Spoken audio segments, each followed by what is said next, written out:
Ramazan yazmaları 2. bölüm Ramazanға kiravatımız. Şəxsiyyətimiz və cəmiyyətimizni şəkilləndirgüçi Ramazan. Ramazan mədəniyyətimizni şəkilləndirgüçi amillardan biri deyə biləmən. Ramazan rozasının hayatının və toplum insanlar cəmiyyətinin qıl tomirlarıgacha singib ketadigan bir xislati bor. U kundalik hayotimizning markaziga joylashgan bo'lib, hayotni orbitasida aylantirdi.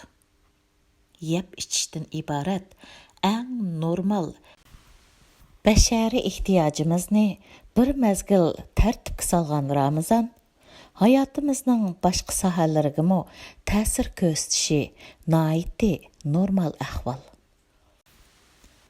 Bu mübarək ayının musulmon cəmiyyətində qaldırğan izi şuncha cho'nqur bo'lib, toplumdagi dinga yiroqdan qaraydigan, sovuq muomala qiladigan kishilarmi oz yoki ko'p bo'lsin, uning ta'sir doirasiga kirib qilishdan o'zini tortolmaydi. Ramazan har soatga kishilarning hayotiga bir shaklda kirdi. Ba'zilarga tomirlardan kirsa, ba'zilarga oshqozonidan kirdi. Nimali bo'lmasin, insonlarning hayotiga kirdi va men keldim deb o'zini his qildirdi. Kupri sohiblari uning bu cho'nqur ta'siridan to'limi beram bo'ladi. Payg'ambarimiz Ramazonda shaytonlarga kishan selinadi deydi. Demek ki, şeytan bilen şerik iş qilganlar daisining bağlanğanlıqıdan beyaram boludu. Şeytanlar bağlanğan bir yerdə pəriştələrinin işləri asan boludu, əlbəttə. Bəlkim Ramazanны hər kim üçün bərkətlik qılğan asası səbəbmi muşu bolsa kerak. Ramazan faqatla mədəniyyətimizni şəkilləndirgüçi bir amil bo'libla qalmasdan musulmon shaxsiyatini barpo qilg'uchi omillardan biri bo'lib hisoblanadi. Ramazanning bu jihatdagi rolini qanchalik darajada joriy qildirishi shaxsning Ramazan bilan qurgan munosabatining cho'nqurligiga bog'liq. Ramazan bilan yuzaki munosabat qilganlarga nisbatan Ramazanning kishilik barpo qilg'uchilik roli albatta yuzaki, ya'ni post qismida qolgan bo'ladi. Ramazanning ta'siri kishining postini teshib, shaxsiyatiga yetib bora olmaydi. Buni burun maktubga o'xshatib yeshib bergan edim. Ibodatlar bandaning Allohga avatgan maktub, ya'ni salom xatiga o'xshaydi.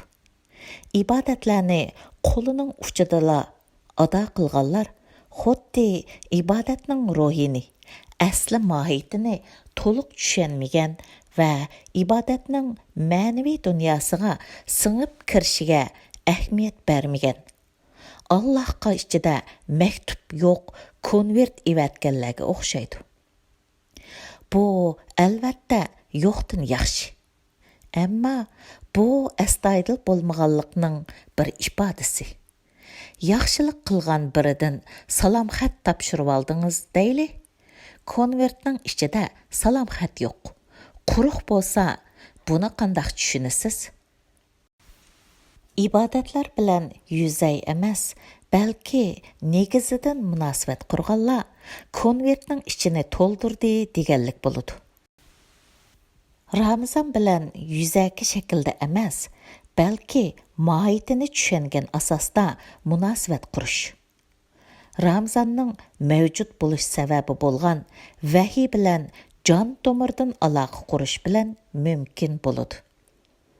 Chunki Ramazan Qur'on dunyoga kelgan oy. Qur'on tug'ilgan oyning ro'za tutish bilan tabriklanishi hargiz tasodifiy emas.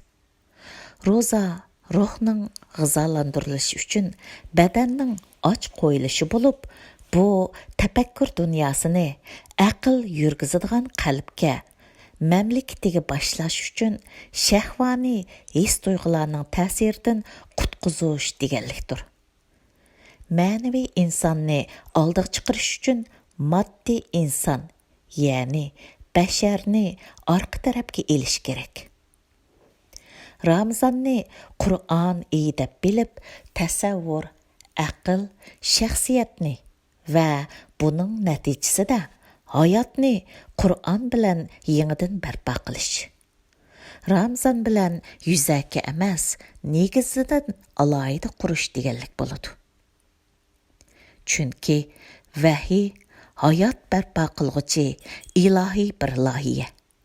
Bu o'xshatishni nazar tutgan holda aytsak, Qur'on Alloh insoniyatga avatgan bir maktub. Odam bolalarining ikki dunyolik baxt saodatining formulasi bu maktubga putilgan. Allohdan o'ziga kelgan maktubga yuzaki muomala qilganlar bilan chin dili bilan muomala qilgan o'xshash bo'lamdi. Boshqacha aytsak, Allah insoniyatga avatgan maktubni yuzaki holda o'qiganlar bilan ichidan tushunib o'qiganlar o'xshash bo'lamdi.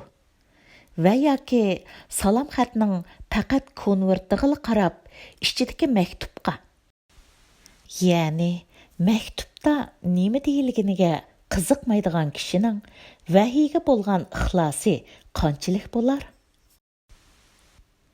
Bulardan shu xulosaga kelamizki, agar insonning hayot barpo qilg'uchi ilohiy loyiha bo'lgan vahiy bilan aloqasi yuzaki bo'lsa, ibodatlarimo yuzaki shaklda davom qiladi.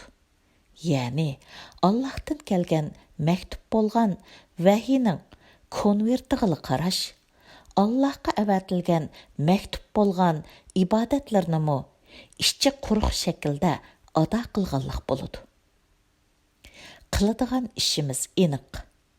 Ramazonni fursat bilib, uning mavjudlik sababi bo'lgan vahiy bilan chin yurakdan ichki qo'yin, tosh qo'yin bo'lgan holda zich munosabat qurish.